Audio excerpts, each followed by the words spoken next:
So if you're following the circuit, this one should be the 7th one you're doing, number 7. And this is a polynomial equation, and there's 4 terms, so we are going to factor it by grouping. So I would just cancel or mark off the front 2 and the back 2, and then factor a common factor out of each group.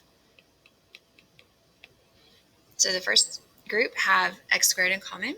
The second group have -4 in common.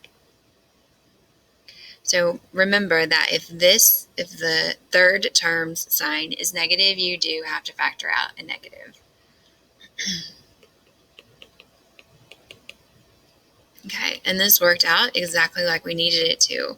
So both of your parentheses are x plus 2, so that means it will factor by grouping, and we didn't make a mistake.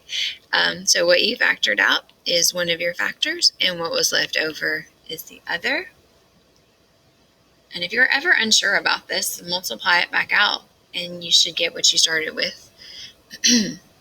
All right, and then we're going to set each factor equal to 0. Now this one, the second one is linear, so I already know, just looking at it, that x is -2. I could go through the process of setting it equal to 0 and subtracting 2, get it, that's fine.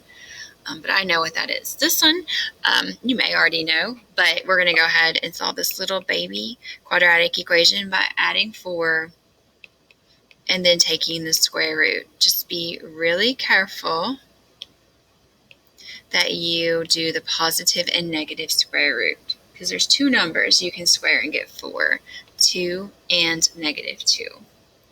So even though -2 is listed twice, this is really just 2 answers, 2 and -2. All right, so go through your circuit, look for 2 and -2 as the answer, and that's going to be number 8.